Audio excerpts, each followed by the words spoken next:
Good morning, everyone. There's no energy in that good morning. Good morning. Stand up.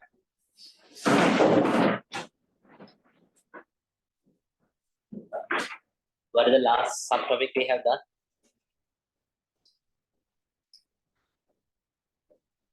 What is the last subtopic we have done without opening the book till?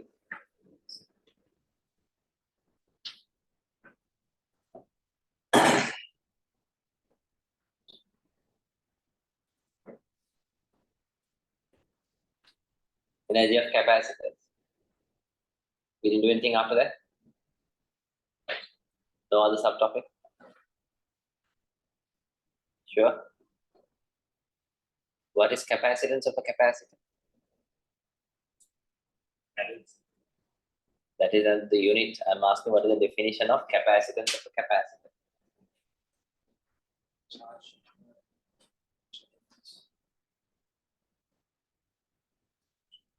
Say it again.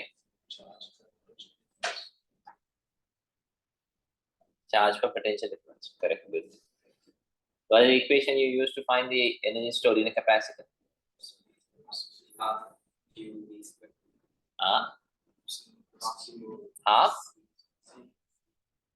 Half CV. Half QV. And there are two other equations as well.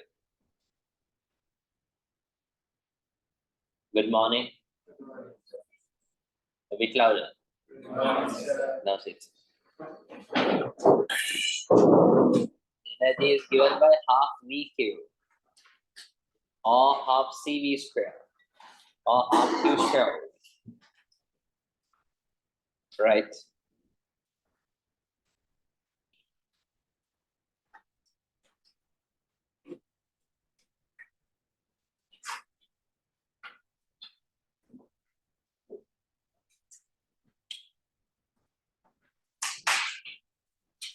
Guys, in the writing book, what is the last question we have done? Just tell me the first part of the question. Read me the first.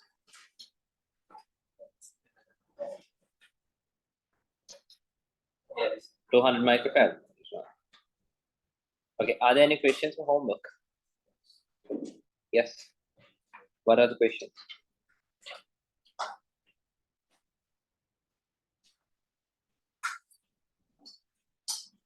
Starting from 9th, is it?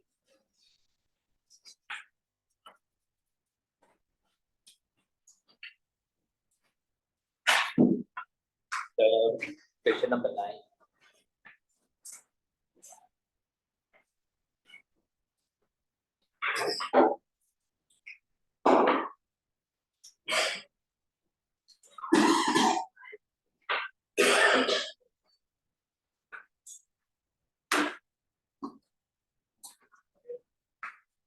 Right.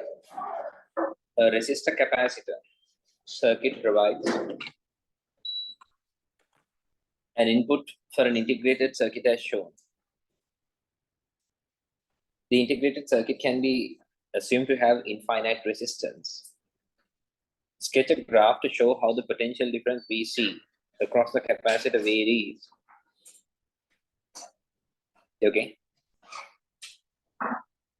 With time as the switch is closed.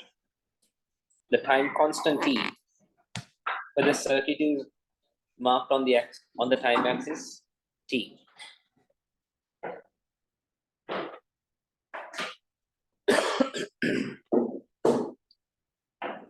Explain how the potential difference VR across the resistor varies with time after the switch is closed. Guys, a resistor capacitor circuit provides an input for an integrated circuit as shown. The integrated circuit can be assumed to have an infinite resistance. Sketch a graph to show how the potential difference V across the capacitor varies with time T as the switch is closed. The time constant T for the capacitor for the circuit is marked on the time axis. Now, the moment you close this switch, initially the entire voltage will be across the resistor, and the voltage across the capacitor will be 0. Am I right? Initially. Then with time, slowly it gets charged. When it is getting charged, the capacitor, the voltage across it will increase. So will it be a graph like this? Is it? Is it a graph like this? No. Then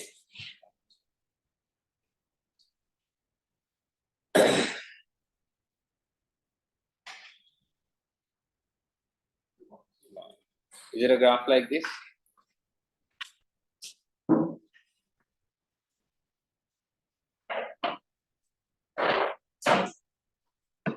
Is it?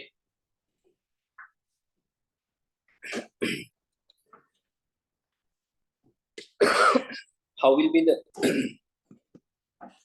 explain how the potential difference VR across the resistor varies with time. What will happen to the voltage across the resistor? That will keep decreasing. Why? Because when the voltage across the capacitor is, listen to me, when the voltage across the capacitor is 1 volt, what is the voltage across the resistor? 4 volts. Why? The total has to be 5 volts.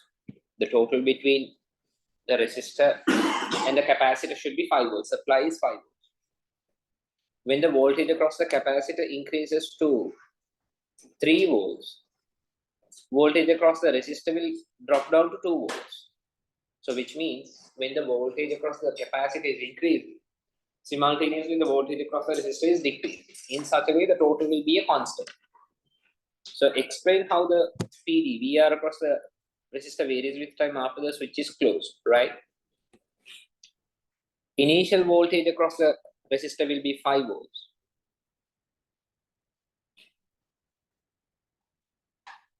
Initial voltage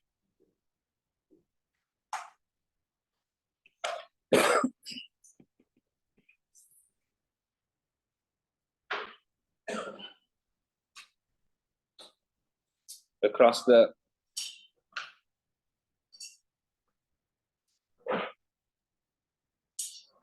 resistor will be 5 volts. And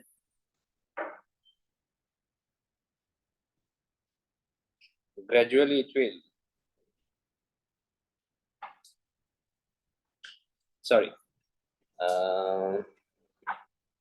5 volt, and it will decrease to, don't use the word gradually, and it will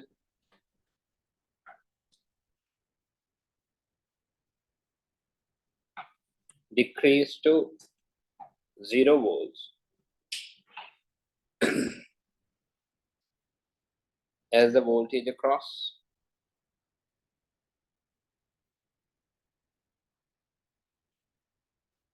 the capacitor increases.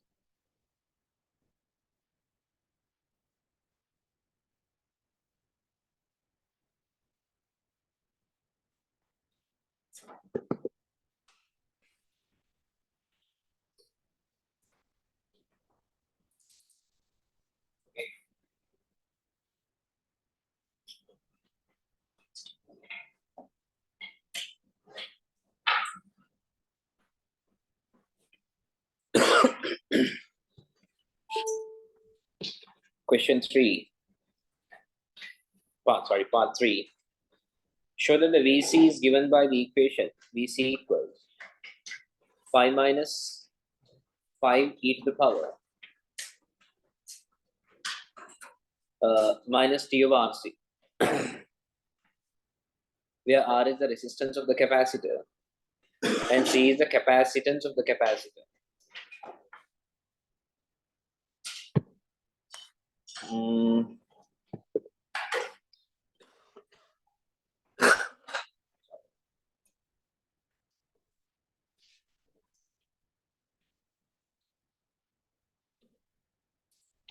Have you done it?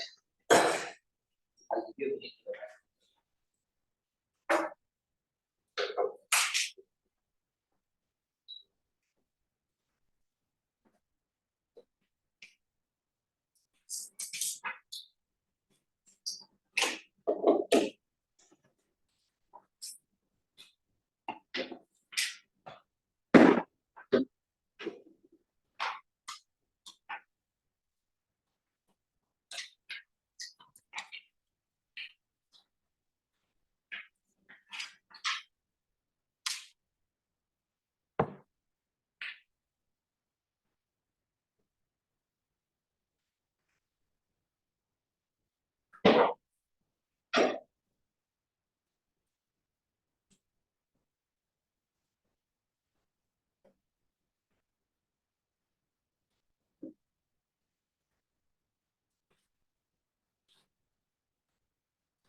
Okay. How did you prove it?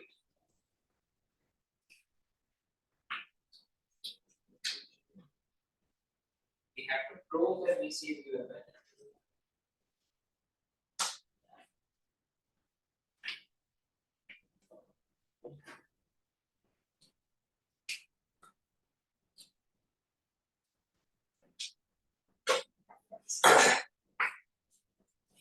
Okay.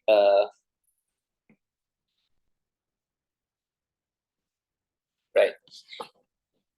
Guys, if you take the voltage across the resistor to be VR and the voltage across the capacitor to be VC, VR plus VC is equal to how much? At any given time. At any time, the voltage across the resistor plus voltage across the capacitor is equal to 5. Now, with time, what will happen to the voltage across the resistor? It will be reducing. So it will have an exponential decay. Its exponential decay will be V naught. Its initial voltage is 5 e to the power minus t over RC. The voltage across the resistor. It will have an exponential decay, which is initial voltage is V naught 5 times e to the power minus t over RC. So if I substitute it here, VC equals 5 minus VR, which is 5 minus VR is 5 times e to the power minus t over RC. That will be the voltage across the capacitor when the time is t.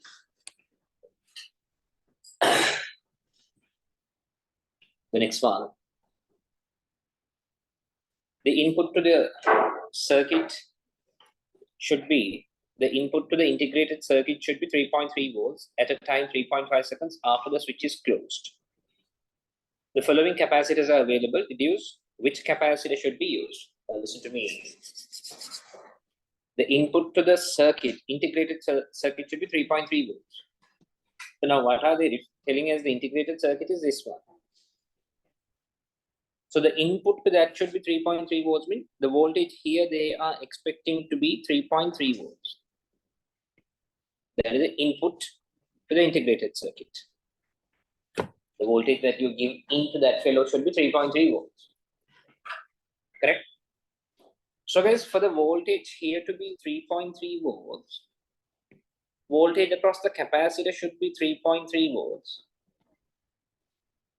And the voltage across the resistor has to be 1.7 volts. Do you agree with me? Because this is at 0 volt mark. This is at 5 volt mark. So if the voltage here to be 3.3, that means the potential difference across the capacitor has to be 3.3. If you say no, please talk to me. Do you have any questions with that? PD, potential difference across this capacitor should be 3.3.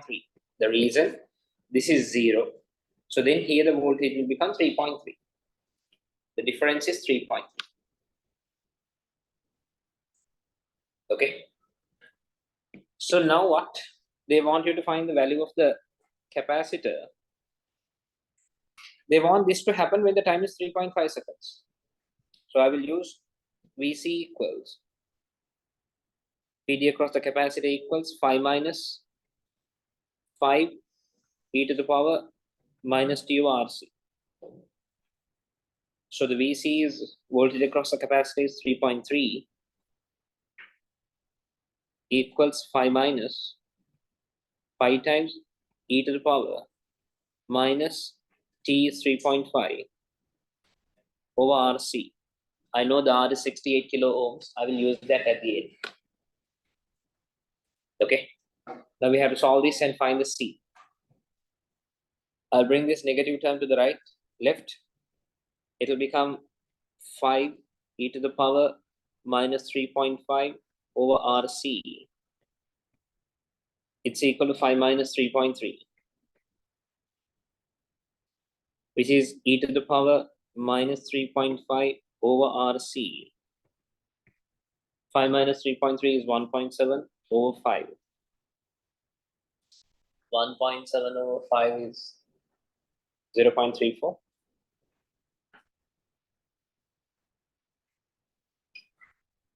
Okay. Now, e to the power minus 3.5 over RC is equal to 0.34. If you can remember the math that we spoke in the last class, you should understand minus 3.5 over RC is equal to ln 0.34. We spoke about this last class. So guys, from here I can get the RC subjected. RC will be equal to minus 3.5 divided by ln 0.34.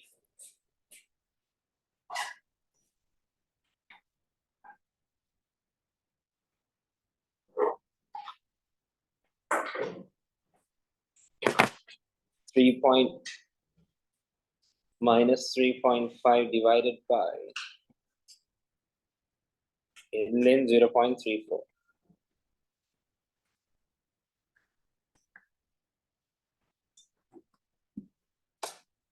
Which is 3.2443.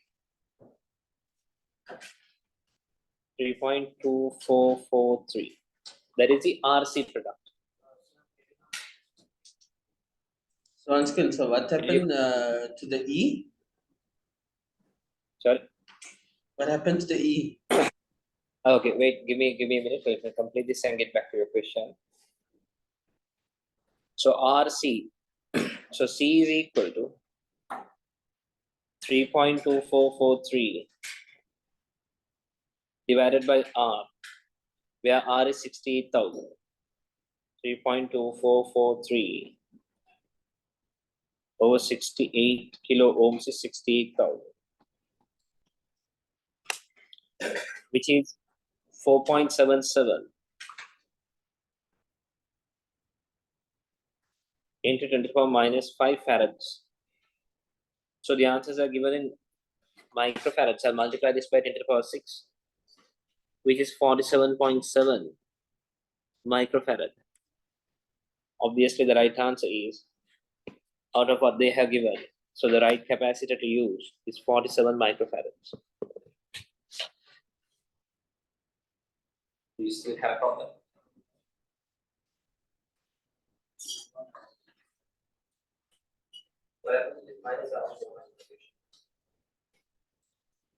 Minus 3.5.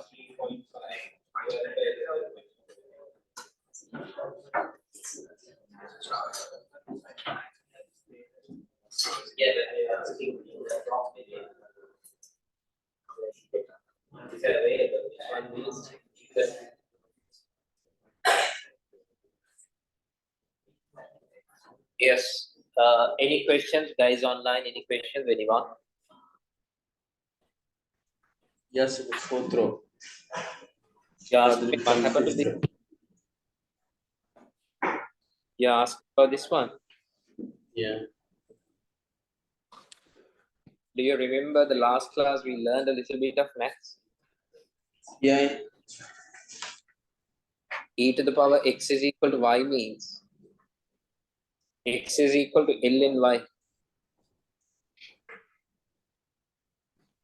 We learned something like this. Do you remember? Yes. So then if e to the power minus 3.5 of RC is equal to 0.34, which means minus 3.5 of RC is equal to L in 0.34. Yes? Okay. Yeah.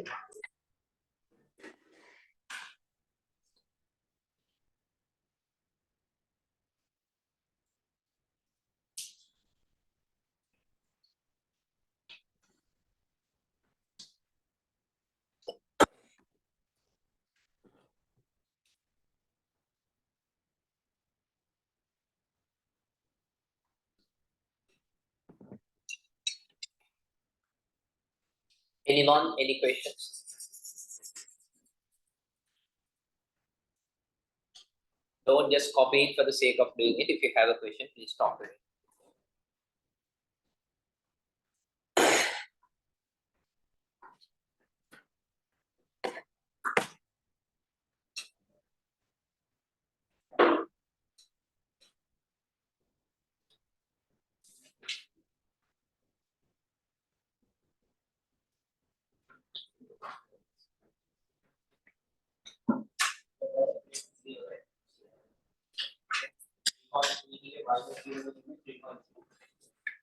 Let's say here it was by any chance this was 1 volt. It will be 1 volt here. If the voltage input was 3.3, then the capacity between the capacity should be 2.3.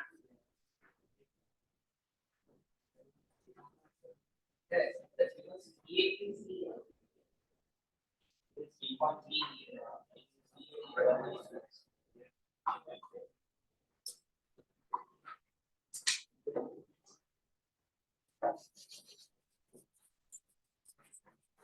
Okay. What's next? 10th one.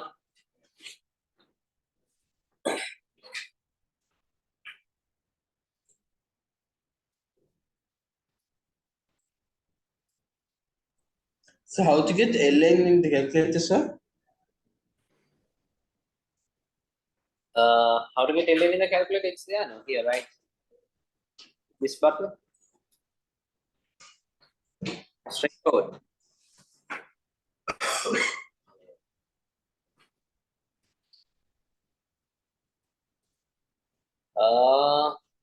Shouldn't it be 0.477 multiplied by 10 to the power minus 6? No, we got 4.77 10 to the power minus 5, which is 47.7 into 10 to the power minus 6. Right, guess question 10.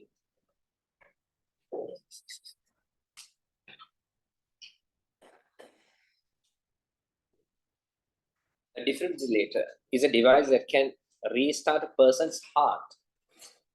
Interesting. It applies an electric current to a person's heart for a short time. It uses a capacitor circuit. A person's body has an electrical resistance R. A simplified circuit diagram is shown. Yes, we can see a 65 kilo ohm fixed resistor. There is a capacitor of 34 microfarad. There's a two-way switch, and there is another resistor R. And there's a 5000 volt DC supply. This is the circuit. When the capacitor is completely discharged, the two-way switch is moved to the position S1. When it is fully discharged, you put it to S1 so that the capacitor will get charged. At t equals 0, complete the graph to show how the current varies with time until the capacitor is fully charged. Okay, so guys, Now, it's a 4 marker. So they are expecting more than just the shape. Okay. So we can do a calculation and draw it. So 4 marker, and they have given some space for drawing, working as well. So it's not just the right. Guys, initially, if I use V equals IR for the capacitor, sorry, for the resistor, the entire 5000 volts is across the resistor. 5000 equals I into the resistance is 65,000. So that will give you an I. The initial current is 5000 divided by 65,000, 0.077.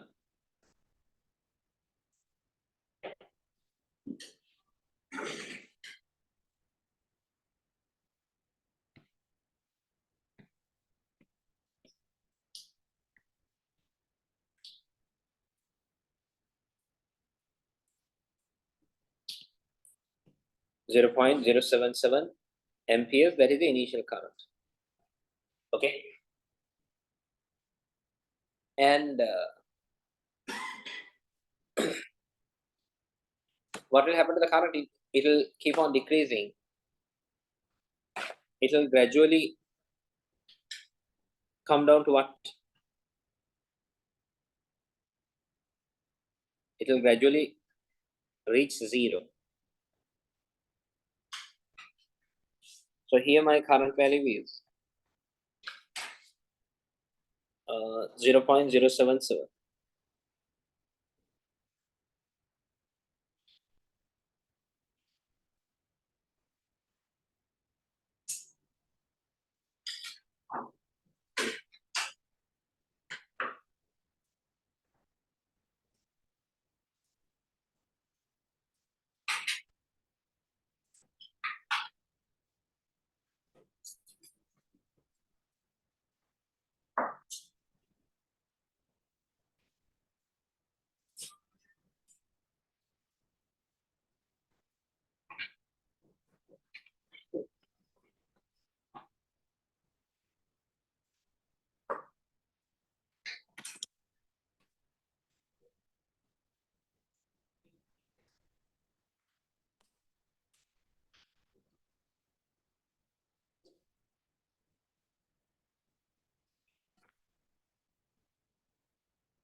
Guys, okay, can you all please stop your work and focus on this?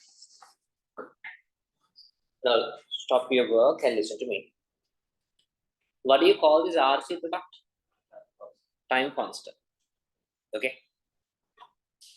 Now let me find the RC product for this. How much is the RC product? Don't write, listen to me.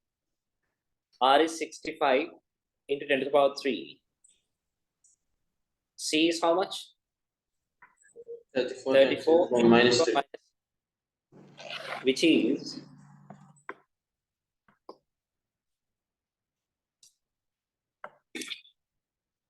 2.21 seconds.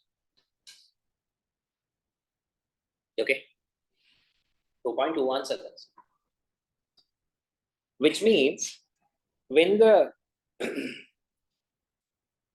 now initial current is 0.077.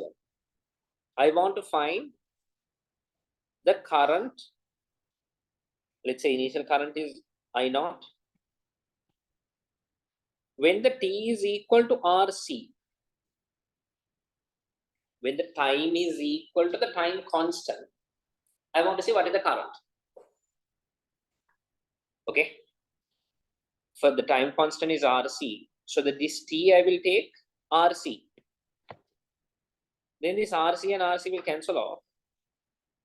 I is equal to I naught into e to the power minus 1. So which is I equals I naught into 1 over E. 1 over E, which is e to the power minus 1. How much is that? Check and tell me. E to the power minus 1.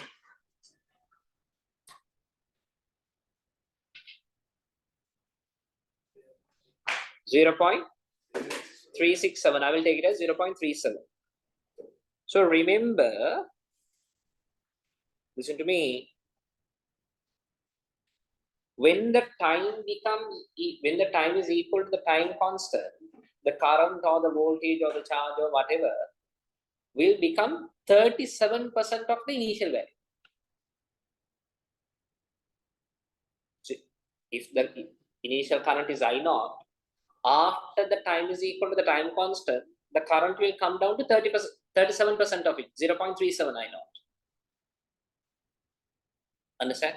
So remember this value. What is the value? 37%. When the time is equal to time constant, the current or the charge or whatever which is decreasing exponentially will come down to 37% of the initial value. So since it's a 4 marker, I feel like that detail might be necessary here. I don't know for what they have allocated the 4 marks. To be on the safe side, I will mark this on the diagram. Okay. So guys, now if this is 0.777, 37% of that is how much? 0.077. 37% of that is about 0.028. So 0.028, I assume to be somewhere here. So that will be when the time is equal to 2.21 seconds. Understood. So mark that detail as well.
Is that okay?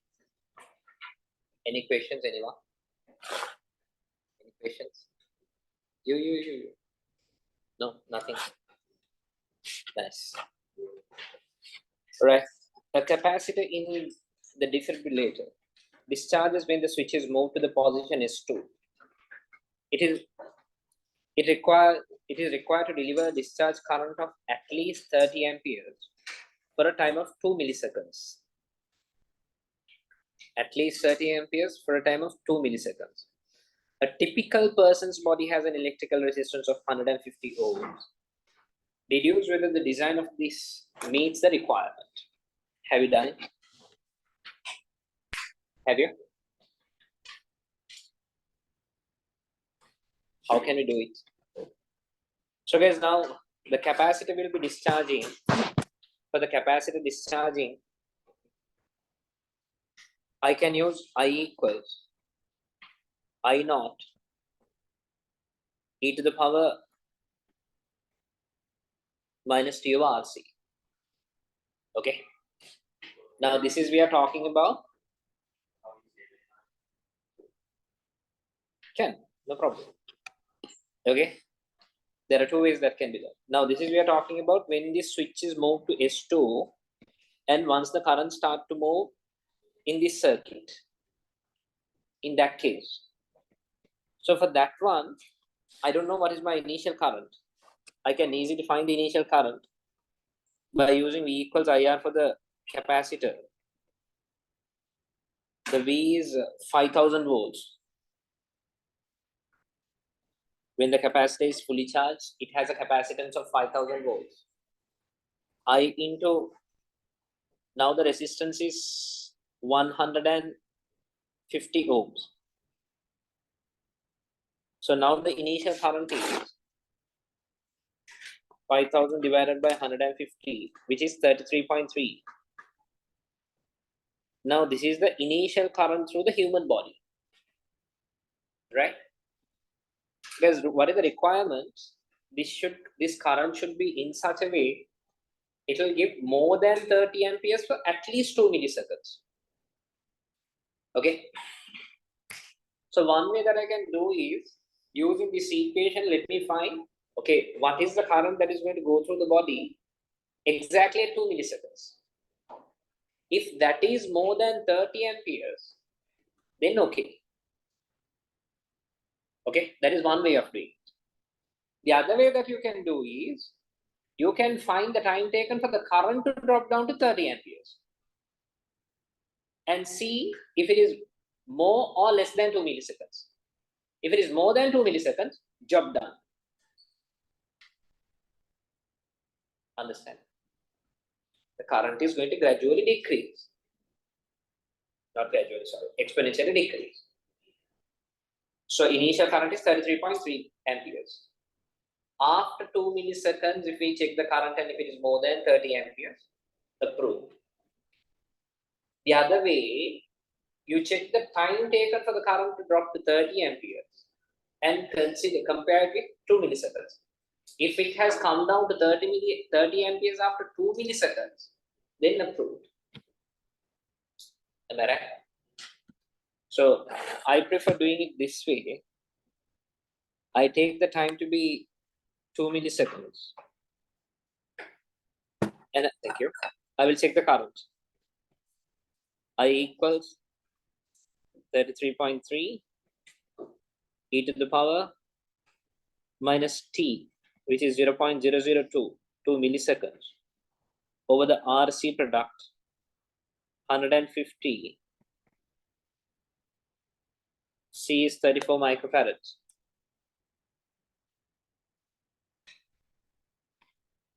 (34 into 10 to the power minus 6).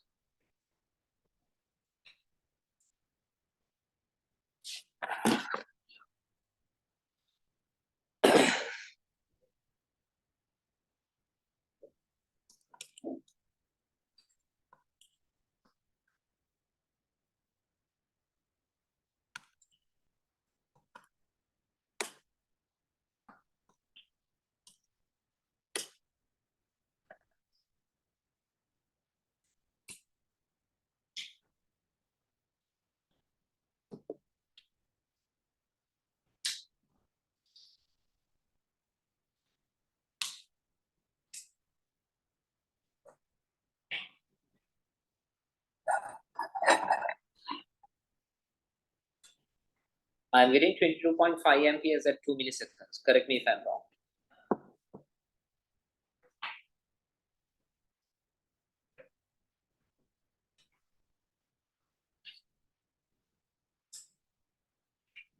Yes or no? Other way around. What was the time? 0.5. Right. So guys, what is the conclusion? Will it serve the purpose or not? No. Because the requirement was we need at least 30 amperes for at least 2 milliseconds. So, but when the time is 2 milliseconds, the current has gone below 30 amperes. So it doesn't serve the purpose. So write the conclusion.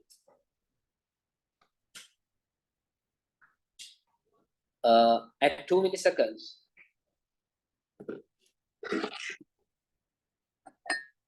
the current is less than 30 amperes.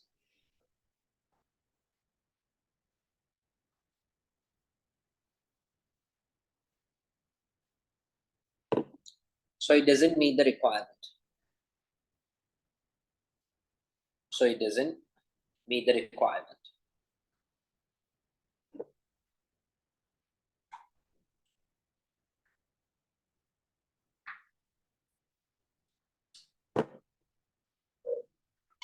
Okay. Right. Guys, any more questions? Anything else? So if we got an answer above 30, is it valid or not? If you have got something more than 30 amperes, then yes, then it is meeting the requirement. Then the conclusion would have been yes. Okay. Yes. There's one more question for homework. 18th.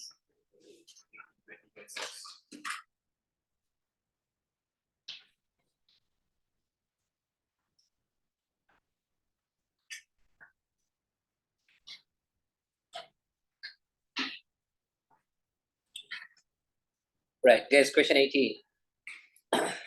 Read the question.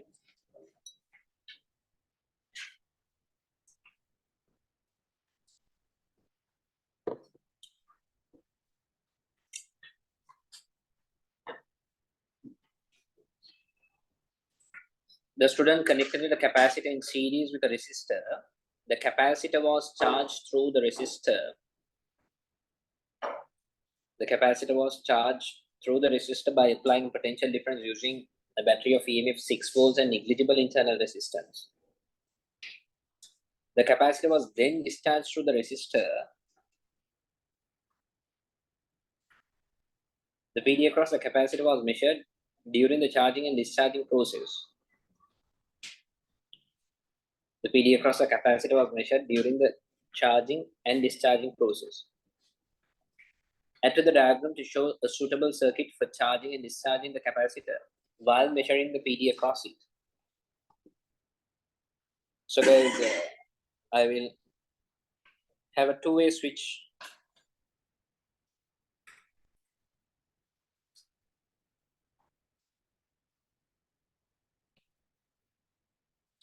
This is for charging.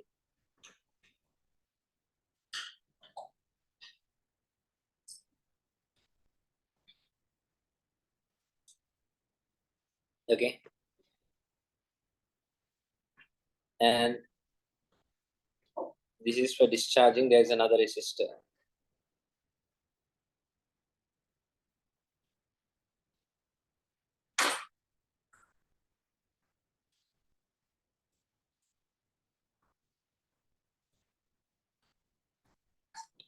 The PD across the capacitor was then discharged through the capacitor. The PD across the capacitor was measured during the charging and discharging process. So I'll put a voltmeter in parallel with the capacitor.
Right. Here's the next one, part B. The graph shows how the PD across the capacitor varies with time as it being charged by a 6 volts battery.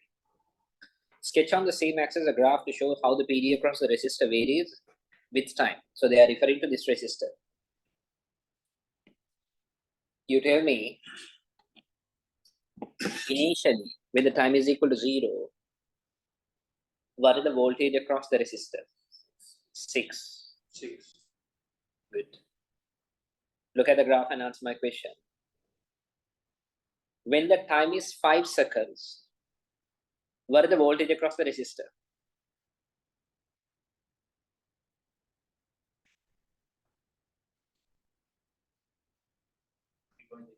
I asked the voltage across the resistor.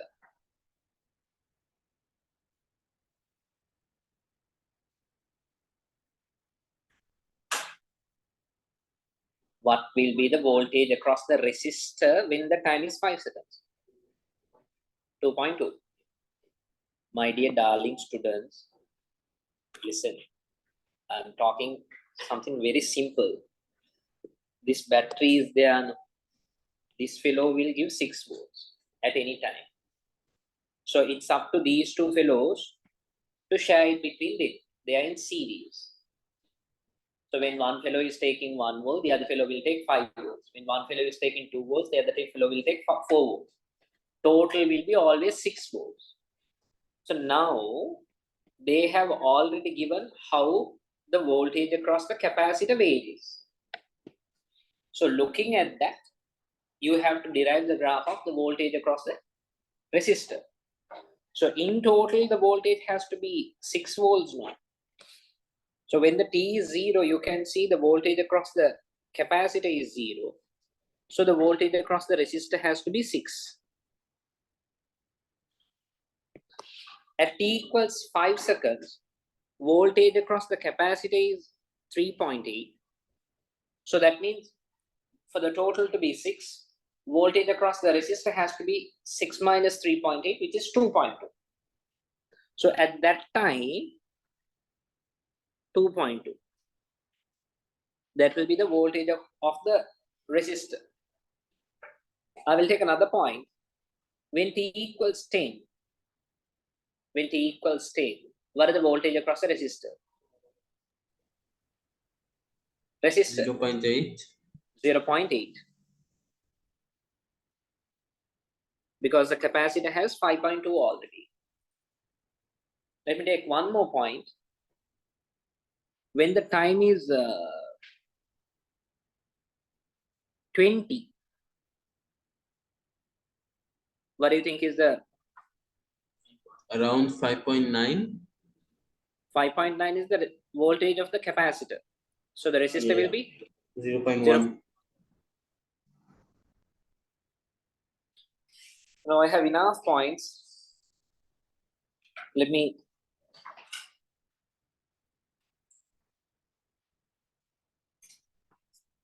you can connect these.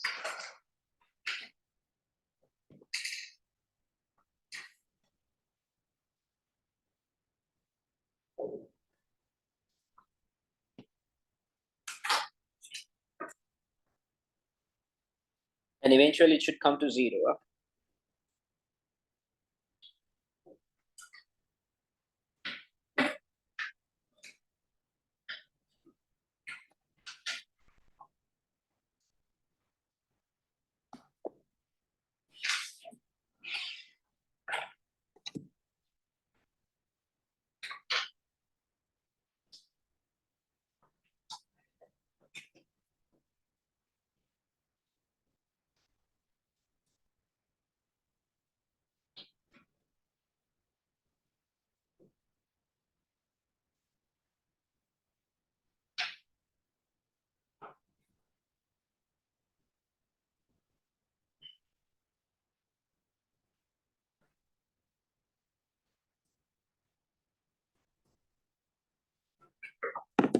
Done.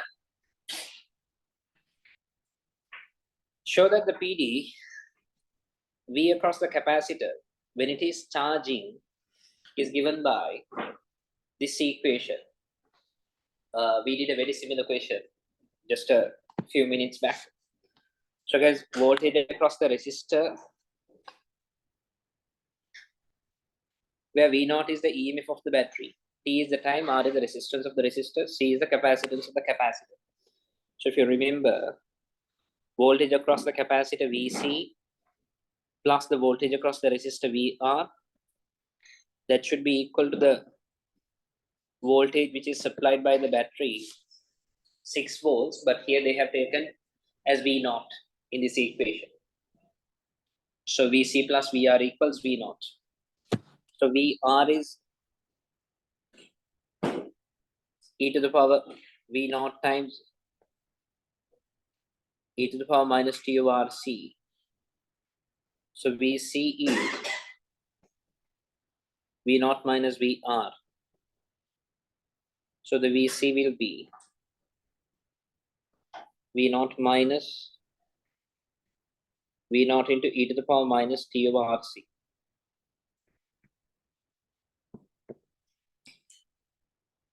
Correct?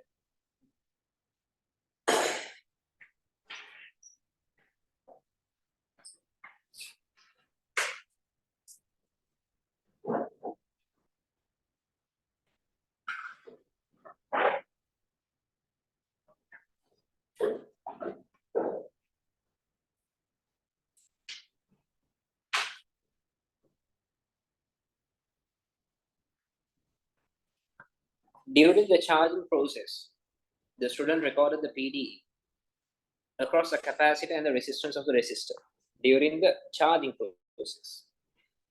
The capacitors available had the following values. Deduce the value of the capacitance for the capacitor that was used. The R is given 330 kilo ohms. Can you please get it? Very similar to what we did in the earlier question.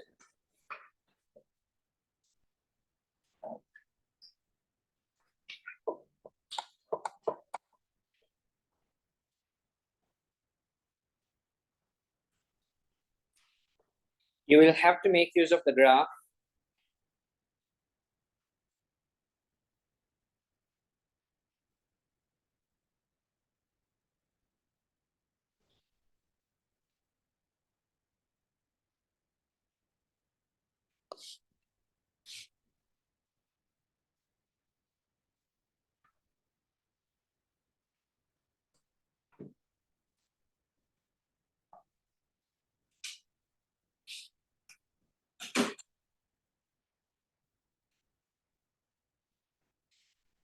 As I will take one point from the graph, any point you can take, that's not a problem.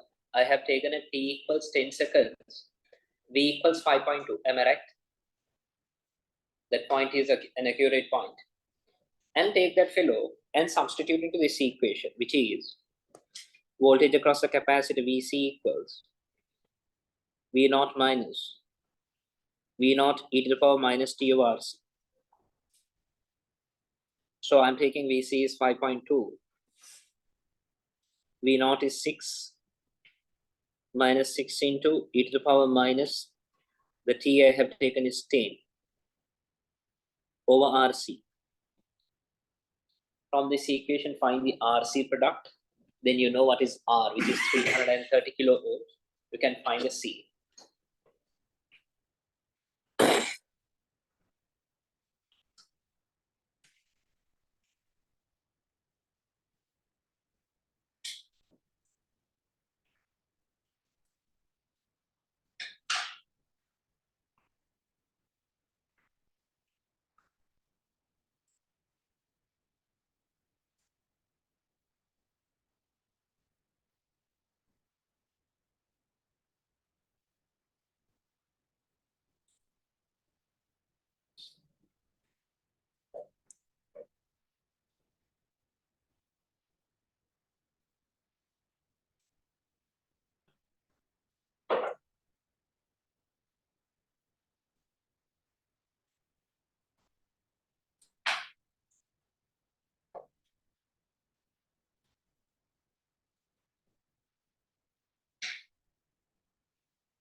I'm getting 15 microfarad.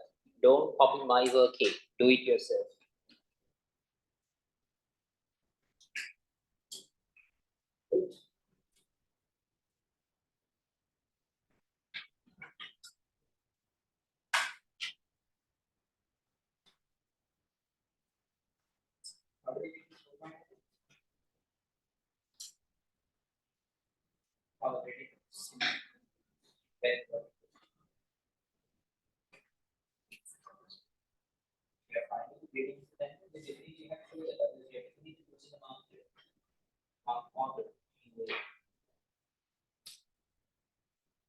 So all the working that space.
Okay.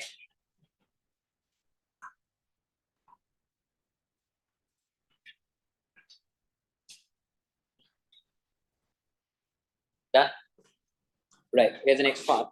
Calculate the charge on the fully charged capacitor. So I can use Q equals CV. So now the 15 capacitance is 15 microfarad, 15 into 10 to the power minus 6.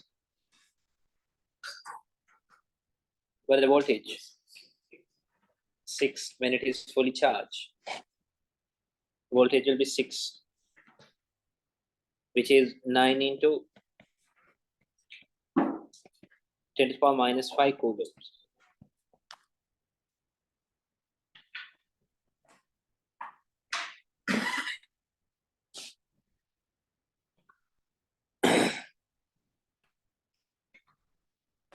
Calculate the energy stored by the fully charged capacitor. There are 3 equations you can use. Anything is fine. I will go with E equals half CV square. Half 15 into 10 to the power minus 6. V6 square.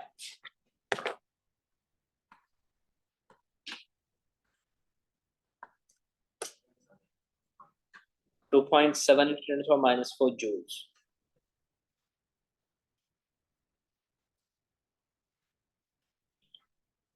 Is that okay?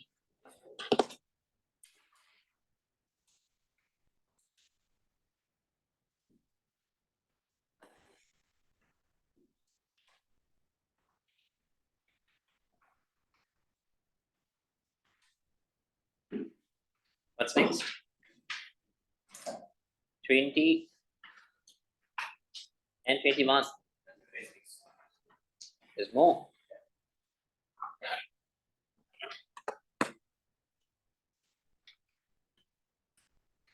Guys, I'll do the 21st now and move on to theory. We'll come back to questions a bit later. Question 21.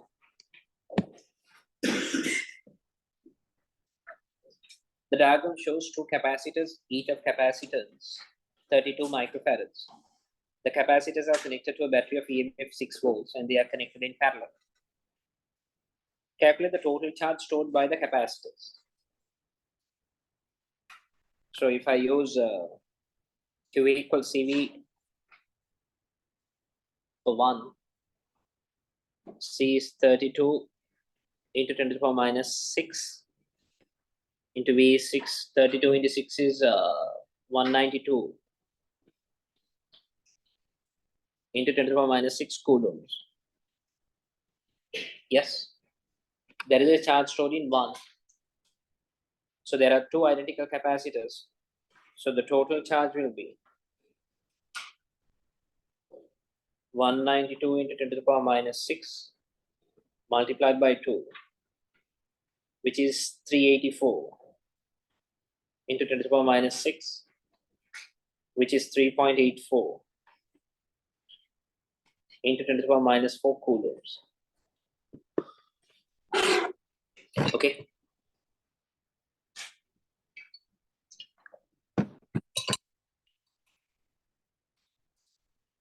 Calculate the total energy stored by the capacitor. Once again, find the energy stored in one capacitor and multiply by 2. So for one capacitor, if I use E equals half CV square, half into 32 into 10 to the power minus 6 into 6 square.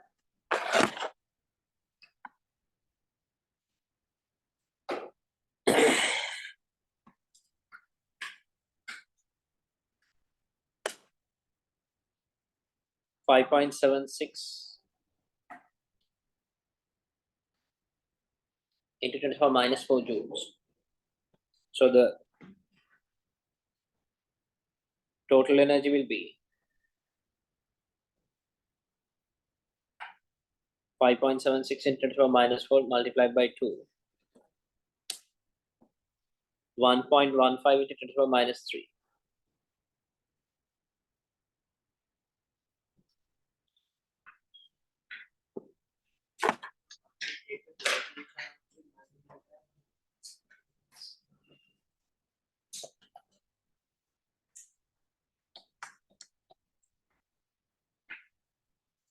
Bit too early. We'll do a little bit of theory and get it. Guys, the remaining 2 questions remind me later. You try it and remind me later. We'll do it. Get back to theory.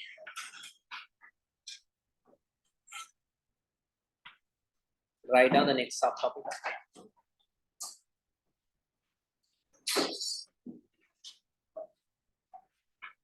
Magnetic flux.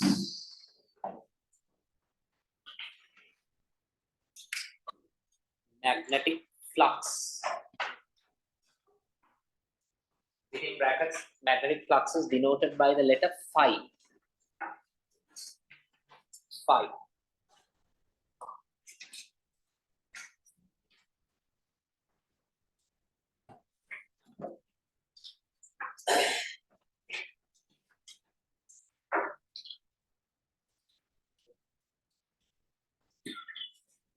Okay.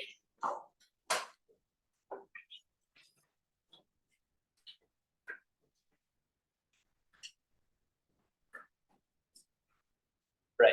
Guys, that's all for electricity. So now this topic is about both electric and magnetic fields. Next, we are going to talk about magnetic fields. What do you know about magnets? What have you learned about magnets? O levels. A magnet has a what and what? Positive and negative? North and south poles. Okay. So have you heard about the magnetic field? What is a magnetic field?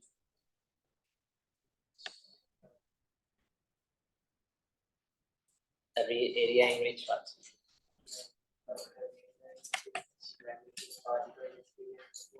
A magnetic pole will experience a force. Right. So there are 3 fields that we learn about. One is gravitational field. Gravitational field is a region where a mass will experience a force. Okay. So the entire world that we are living is a gravitational field. We all experience a force. No? So we are in a gravitational field. Agreed? Okay. Not only this, not only the Earth, even other planets or moons, they are all in a gravitational field. But definitely there are areas there is no gravitational field as well in space. There There's no gravity. So, but we are in a gravitational field. We experience a force, gravitational force. Similarly, there is an electric field. What is an electric field? A region where an electric charge will experience a force. Correct? Then there is this magnetic field, a region where a magnetic pole will experience a force. A north pole or a south pole will experience a force. That region you call it a magnetic field. Okay. Now, what is magnetic flux? Pronounce it properly. Flux. F-L-U-X. What is that? Something got to do with fluctuation in magnetic field. Now, guys, if you take a magnetic field, now hereafter the picture that you should have about magnetic field is, have you seen these raindrops fall? You have seen, right? Vertically. It's like a line of water. So imagine the magnetic field as something like that. So the magnetic field lines are somewhat equivalent to those raindrops which are falling in a line of water. Okay. So now, when it is a heavy rain, in a small area, there will be a lot of water drops falling there. If it is a heavy rain. When it is a simple rain, what do you call it? It's a useless rain. Drizzling. Then if you take a certain area, the amount of water droplets falling will be less, right? Then the strength of the rain is low, right? So the magnetic field is also something like that. We refer to the strength of the magnetic field as magnetic flux density. That is what? Magnetic flux density. So the magnetic flux density is an idea like that. In a unit area, how much rainfall? So in a unit area, how much magnetic flux is there? That is what you call the magnetic flux density. So according to the magnetic strength, right? Yeah, you call it the magnetic field strength or magnetic flux density. Both are the same. Okay. We'll come back to that. We'll come to that next. So that is magnetic flux density. So magnetic flux is how much. It's a reference to the how many magnetic field lines are there. It's a quantity. It is a physical quantity which measures how much magnetic field lines are passing. Not through a given area. So in total, how many magnetic field lines are there? Understood? Right under that. So we have used that symbol for something else also, right, before? For what? It's a Latin letter. You can use it. Usually it's used for angles. If you are doing maths, you would have used it for angles. Otherwise, in physics, I don't think we have used it. Fine. What happened is like while we are discovering new things, they using new letters, right? What happens if another big letters? They keep using the same letter.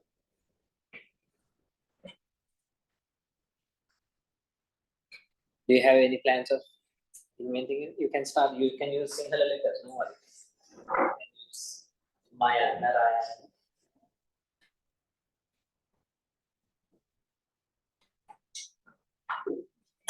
Right?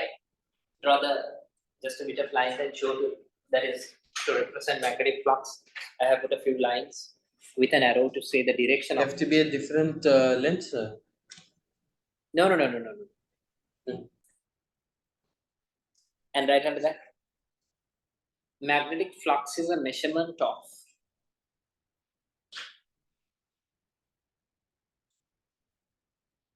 magnetic flux is a measurement.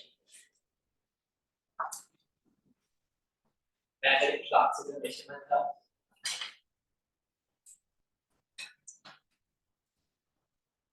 the amount of magnetic field lines.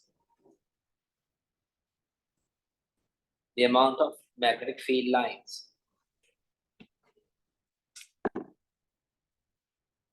Amount of magnetic field lines passing through an area.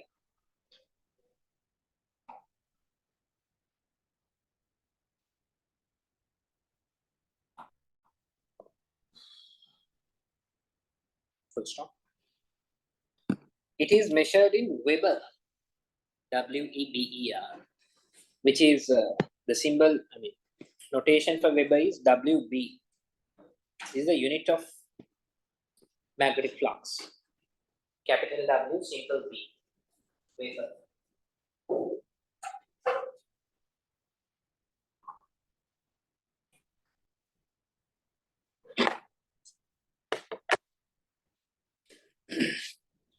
Okay. Right. Right on the next subtopic. Magnetic flux density.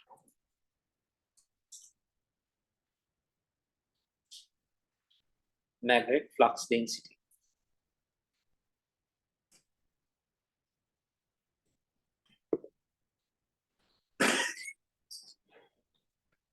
Right. So guys, what is magnetic flux density is denoted by B, capital B.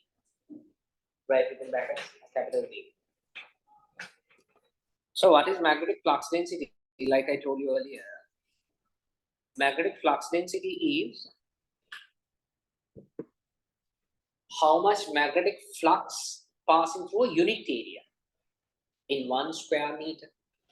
How much magnetic flux is passing through perpendicular to the area. Okay.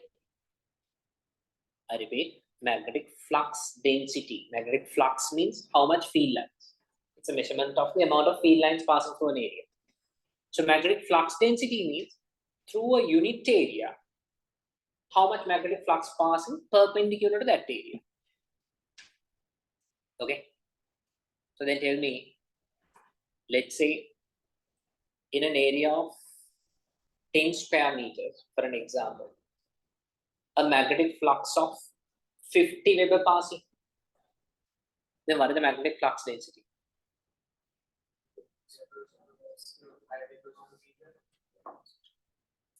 Flux is 50 Weber passing through an area of 10 square meters. Then what is the flux density? 5 Webers per square meter. So what is the unit of magnetic flux density? Webers per square meter. Right? What is the unit of pressure? Before that, there was something. Newtons per square meter, force per square meter. Newtons per square meter. Then there comes another unit. Since Newtons per square meter is a bit lengthy, they come up with something short and sweet and cute. What is that? Pascal. So the same way, Weber per square meter, there's an equivalent unit which is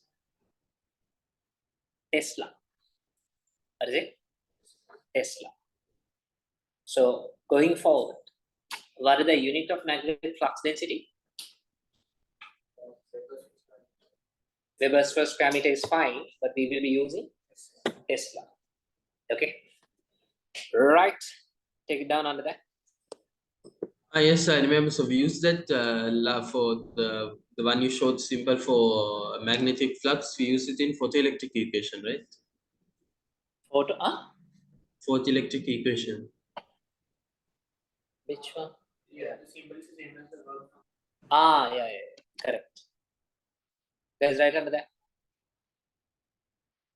It is the magnetic flux passing through a unit area perpendicular to the area. And draw this diagram.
Okay, right. So guys, the equation will be B equals phi over A. B is the flux density, phi is the flux, magnetic flux, A is the area. So the unit is Weber per square meter or Tesla. So if you subject the phi, phi is equal to B into A. Okay. And then, as let's say, look at this. Now let's say this is the area. And the magnetic field lines are not perpendicular to the magnetic field lines are not perpendicular to the area.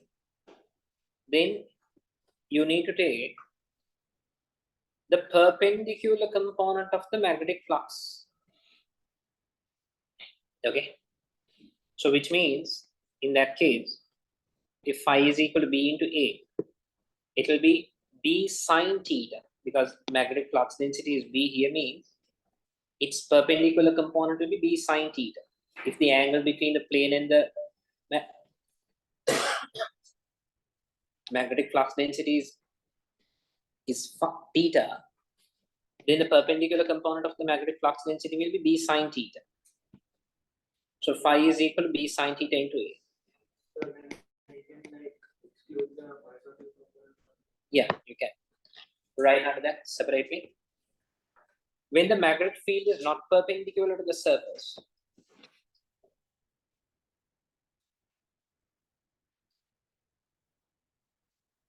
when the magnetic field is not perpendicular to the surface,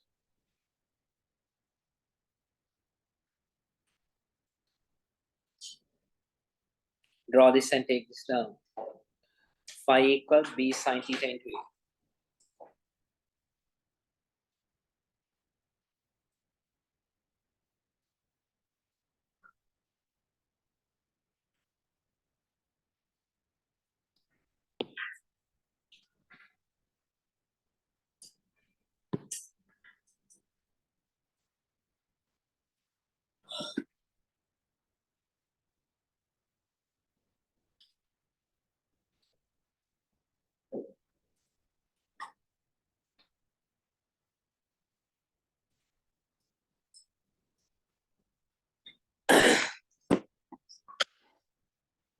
Right. Guys, we'll do one example question and then go for a break.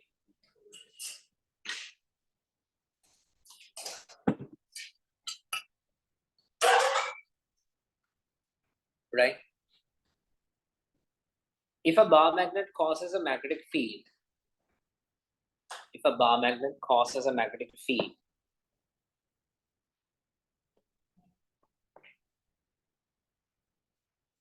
with a flux density of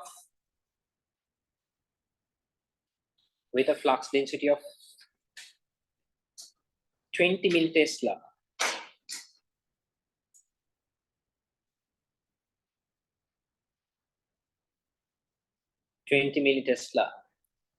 perpendicular to area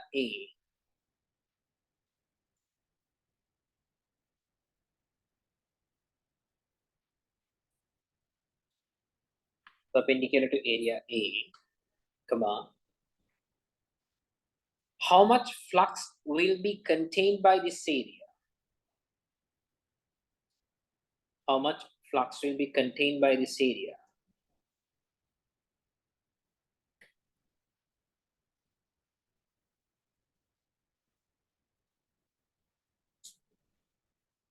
If it is 10 square centimeters,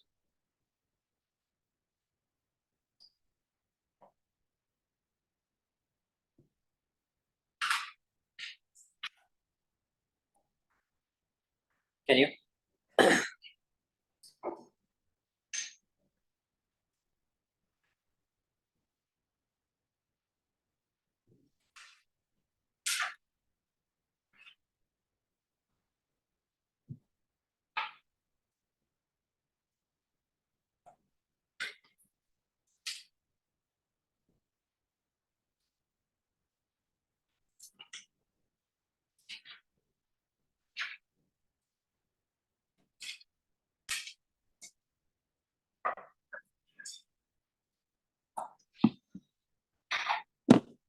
Guys, how do you convert square centimeters to square meters? Multiply by 10,000. I mean, divide by 10,000. Yeah, multiplied by 10 to the power minus 4. Yes, right? So if we phi equals BA, B is 20 millitesla, which is 20 into 10 to the power minus 3, into area is 10 square meter, 10 square centimeter, which is 10 into 10 to the power minus 4.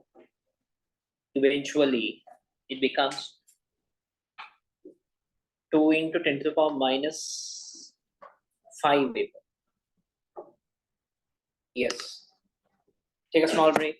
See you in 15 minutes.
Right, okay. Guys, get back to work. Read another question.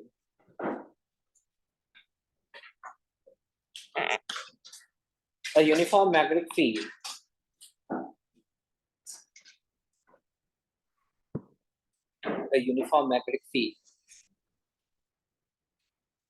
has a flux density of a uniform magnetic field has a flux density of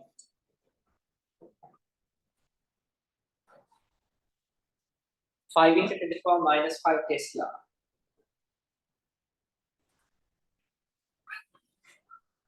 Five into 10⁻⁵ Tesla.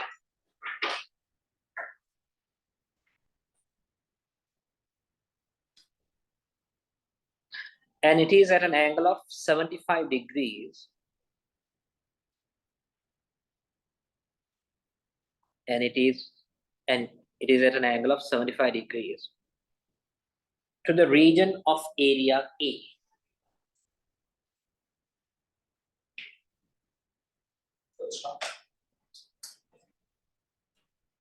How much flux will be contained by this area? How much flux will be contained by this area? If it is an area of 1 square centimeters. It is 1 square centimeter.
Let's answer, guys. So phi will be B sine theta into A, right? You have to take the perpendicular component. So B sine theta into A. Correct. 4.8 into 10⁻⁹.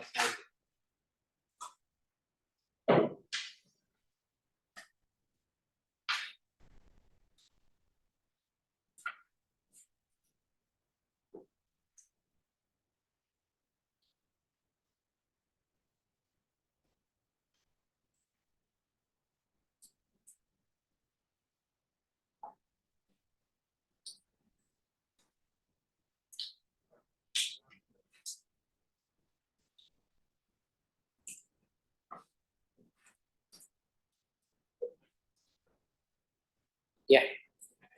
What is the answer?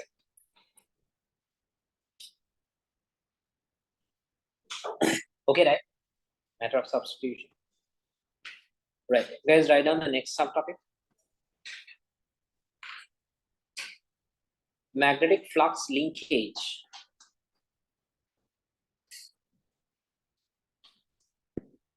Magnetic flux linkage.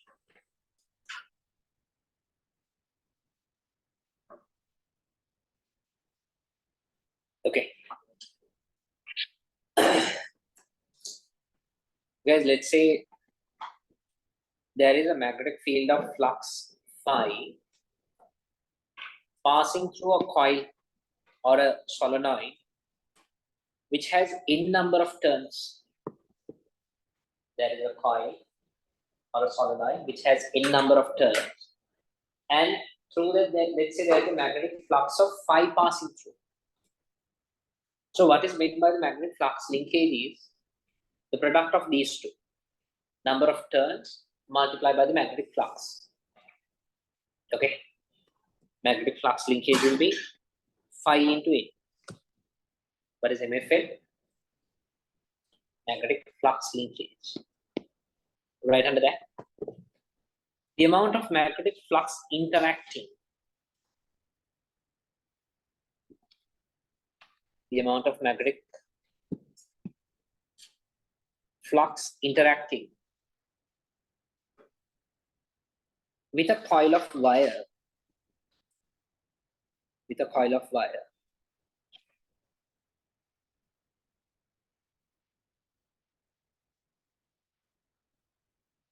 Is known as the magnetic flux linkage.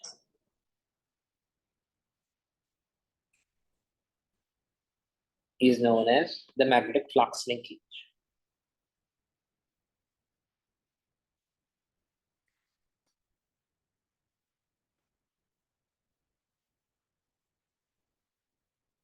Full stop. It is given by the product of. It is given by the product of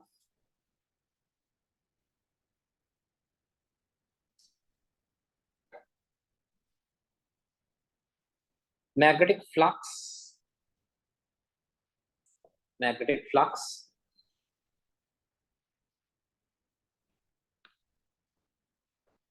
and the number of turns in the coil.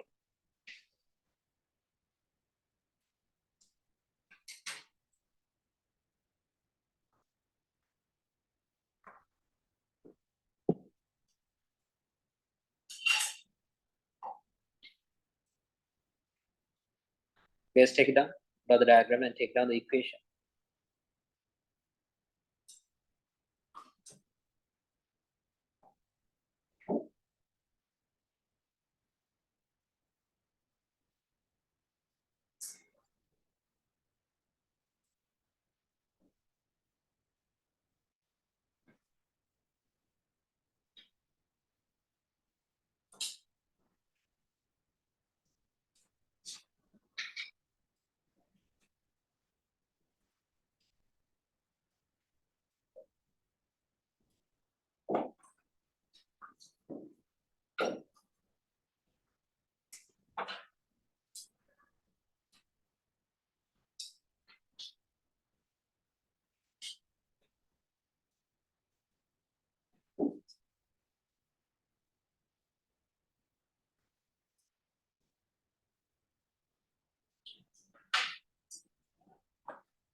Done.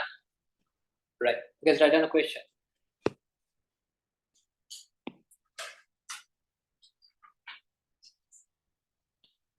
Zoran takes a wire. Zoran takes a wire.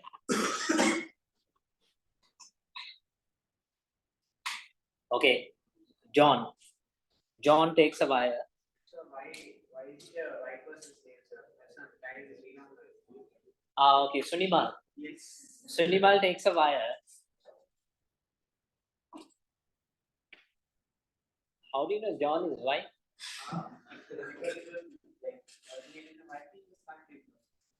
So it can be, yeah. Fine, never mind. Okay. Okay, Sunimal, are you happy, Sunimal? Are you happy, Sunimal? Or do you want it to be something else? Sunimal takes a wire and winds it into a coil.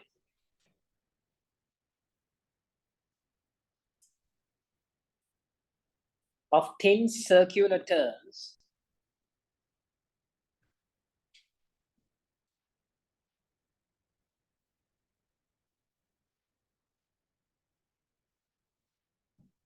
10 circular turns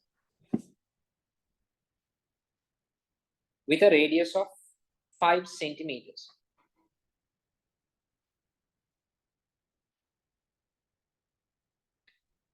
And then holds this in a magnetic field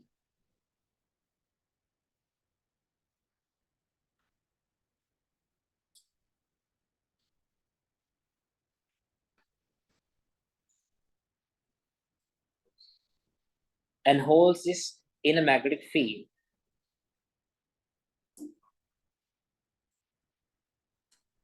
with a strength of 20 millitesla.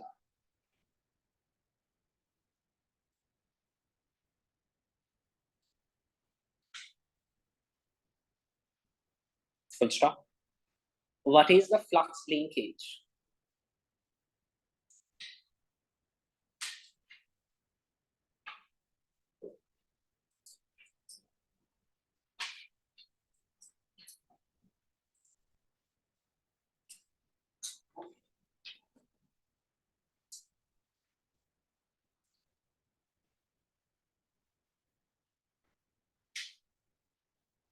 Can you give it a try?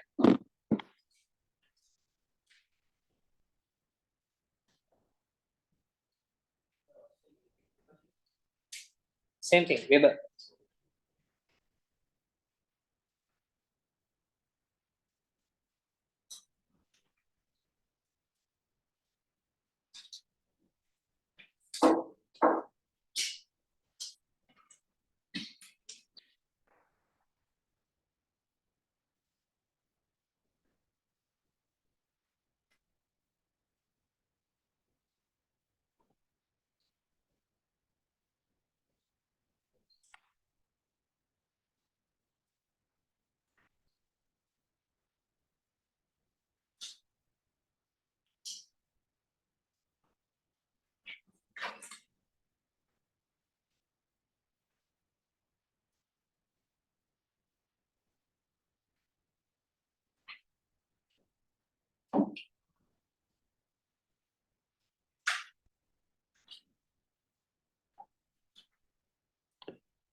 Right?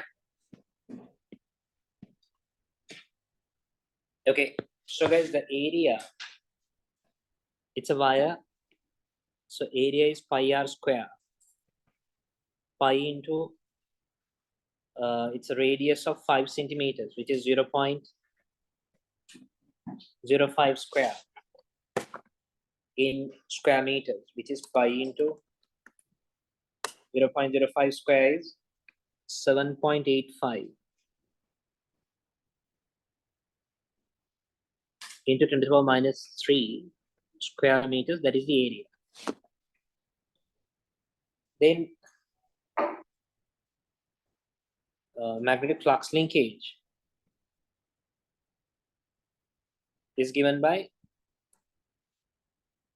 phi into n. Phi is given by B into A and that into N. Agree? Magnetic flux is B into A.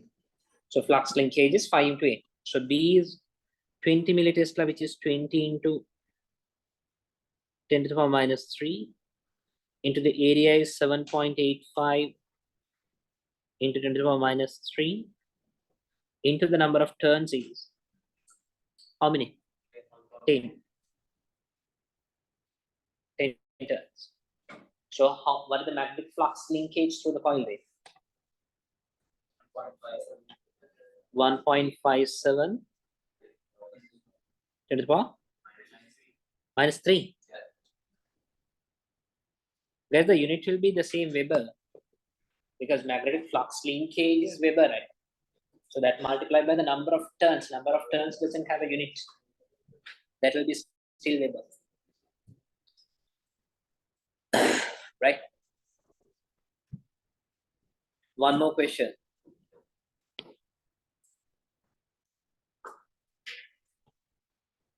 A coil with 100 turns.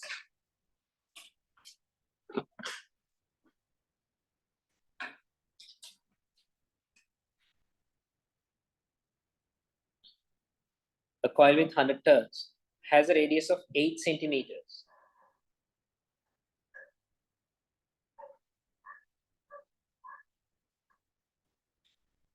A coil with 100 turns has a radius of 8 centimeters. Full stop.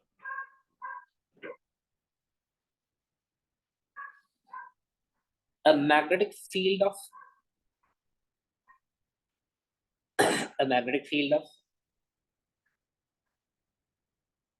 magnetic flux density 50 millitesla. 50 millitesla passes through it.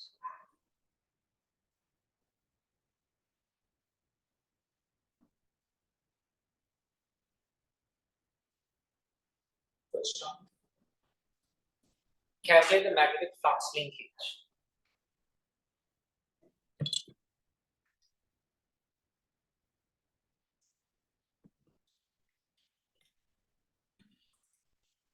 Calculate the magnetic flux linkage.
Done.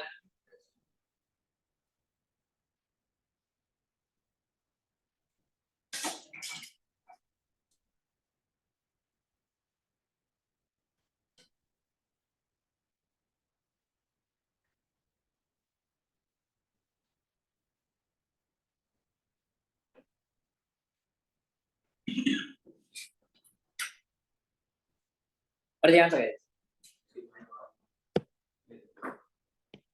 So A equals pi r square. So the magnetic flux linkage is phi into A. Phi is B into A. So it becomes band. Okay, BAA. So B is 50 millitesla, 15 to 10 to the power minus 3. And A is pi r square, which is pi into 0.08 square, pi r square. Into N is the number of turns, which is 100. 0.101 Weber. Have you got this answer? Yes. Any questions? Right. Let's write down the next subtopic. Force acting on a conductor in a magnetic field. So can you go to the previous page 1 second, so please? Okay, sir. Force acting on a conductor in a magnetic field.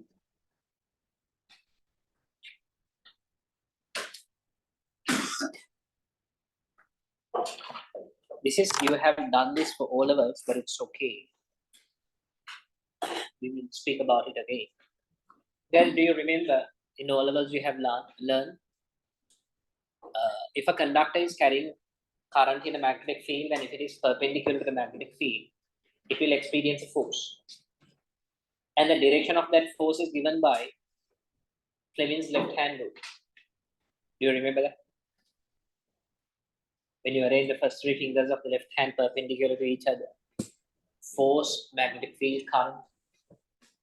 Okay, that's about the direction. So here I'm going to come up with an equation which will give you the value of the force acting on it. Okay, so if the magnetic field strength is B, and if the current passing in the conductor is I, and if the length of the conductor is L,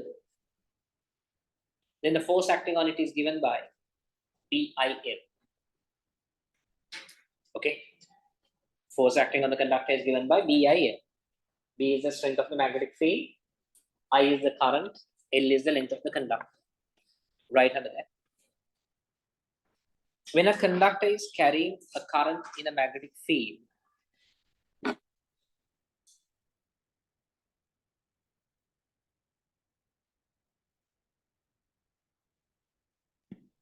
when a conductor is carrying a current in a magnetic field, it will experience a force.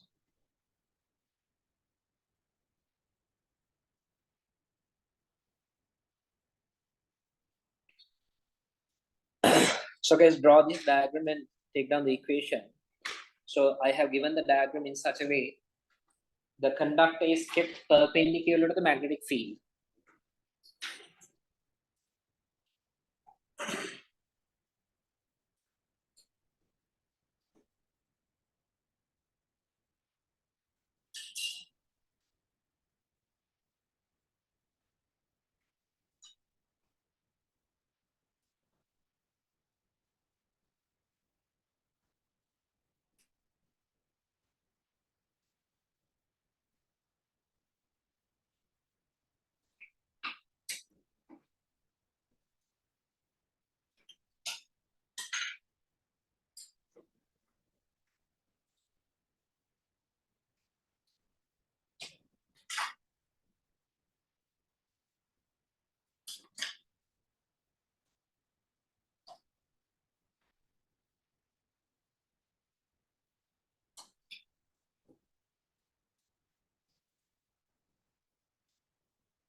Right. So guys, if this is the equation, F equals BIL. when the conductor is perpendicular to the magnetic field. Once again, if it is not perpendicular, if it is at an angle that is not perpendicular, let's say conductor is at an angle theta to the magnetic field, then once again, you have to take the perpendicular component of the magnetic field to the current. This perpendicular component of the magnetic field will be B sine theta. So the equation becomes F equals B sine theta into I into L, which is F equals BIL sine theta. Okay, right under that. When the magnetic field is not perpendicular to the conductor, when the magnetic field is not perpendicular to the conductor,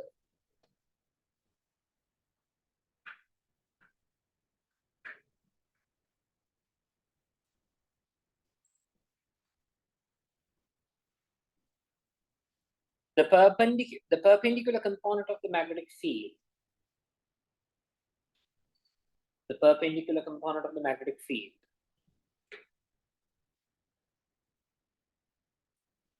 should be used.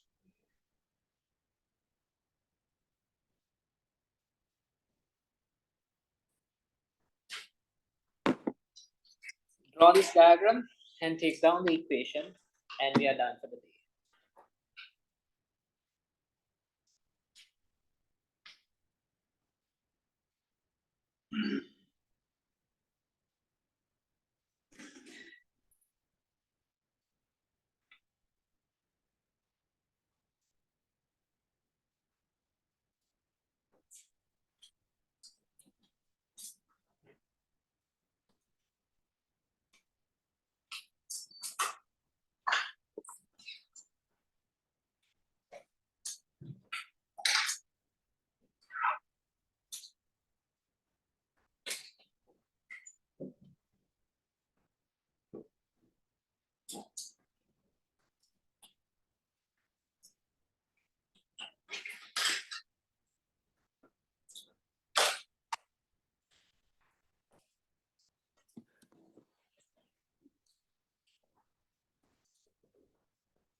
Right. So guys, that's it for the day. We'll continue from this point on the next day. There's no homework from this yet. But please complete the questions from electric field. We will start with the questions from magnetic fields in the next class. Okay. Have a nice week ahead. See you next week, guys. Bye. Take care.